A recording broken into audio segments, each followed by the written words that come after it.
So we have got back-to-back legs of the Sevens circuit, this one in Singapore, and it is a shortened format. Now, the last time that we saw a format like this, it was Cape Town, this time in Singapore, before we get towards those important finals matches. The Fijians, they have drawn a tough group, but in this one, we're going to be looking through at their squad, the key players to watch out for, their upcoming schedule, and then also how far we think the Fijians will be able to go. But like I mentioned, they're in a tough group, and in this competition, because it is shortened, it means that there are 4 groups of 3 sides. Top side from each of the groups goes straight through to the semis, which means you cannot afford to lose even a single matchup in your group stage, or else that will be the difference between making it and missing out. But looking through at the Fijian squad, they have got one change compared to what they did have in the Hong Kong Sevens last week. Jeremiah Matana, the player who was excluded, that was because of an injury that he did sustain. I believe it was actually their opening contest,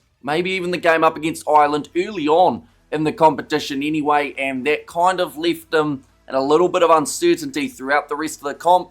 He is missing from this week. Instead, Tera Wailangi will get the opportunity to join up with the squad, but everyone else is identical, which includes Kavakini Tane Vanua Kula, Josefa Talatholo, Sevo Mothinothangi, Ezekieli Basialo, Sakiusa Sanila, Felipe Satoranga, Ioani Timba, George Balsi, Georgie Nasova, Manueli Maisamoa, Vuiviwa Nadovalo, and Alucio Vakadranu. Now, some of those guys didn't get a huge amount of time out there on the field in Hong Kong, but maybe there is a chance we see a little bit more of them throughout this weekend. Now, someone who is always a star for the Fijians, or at least it seems to be that way, is Georgie Nasova.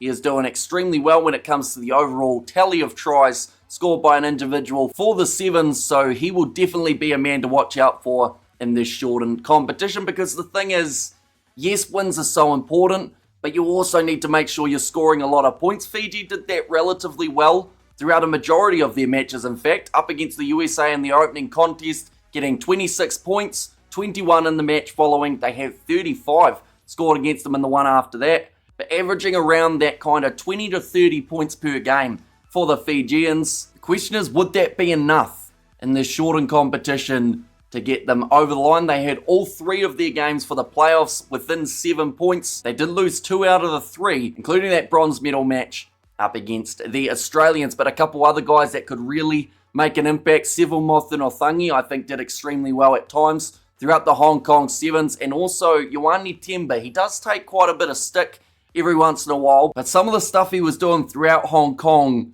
was incredibly impressive, although it does still seem to be the critique that Fiji are missing that playmaker. Someone like a Jerry Tuwai, who used to be in that side. Tereo Tamani, not there for this leg. No Waisia Natongu, and I think that the impact of him not being there, we are starting to see more and more. It is a bit more of an inexperienced side, but in those close games, Fiji are just letting it slip through the fingertips. Perfect example is the quarterfinal last week up against Spain.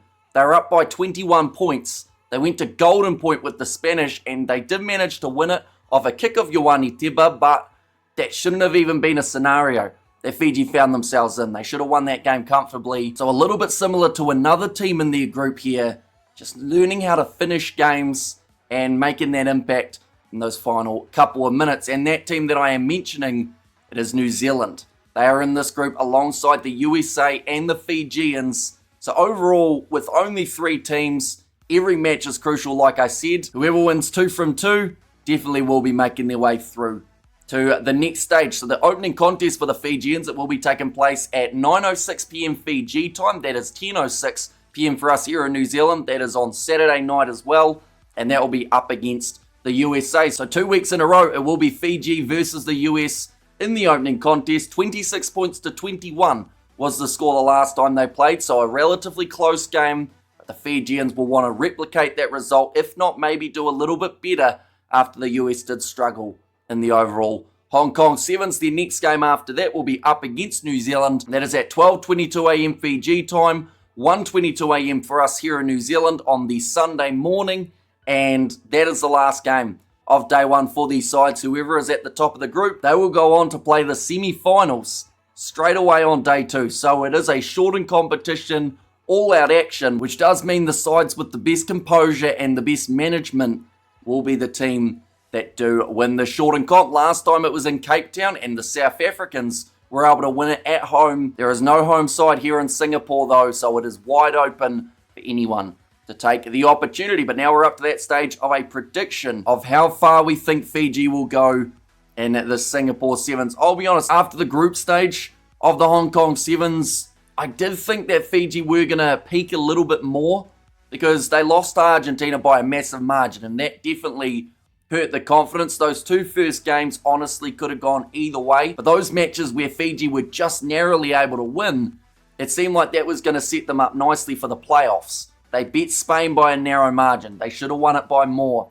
They got beaten by the French in a game that I don't think they should have lost. Like, all credit to France, of course, making it through to that final, but Fiji normally would have won that, and the same can be said about their matchup against the Australians in the bronze final. So, honestly, I do think that Fiji have a chance of missing out on the semis here. If New Zealand win both of their games, or if the US can cause that upset and win both of theirs, they'll be through. But I do think Fiji, realistically, I want to say will finish 5th or 6th in this competition. I'd love to see them do better though, and I do think they've got the capabilities of doing just that. They just need to make sure they are closing out matches efficiently, because if they can do that, we've seen what flair the Fijian side have. The power, the speed, the athleticism, everything mentioned there should lead to titles, to championships, and in the past it has.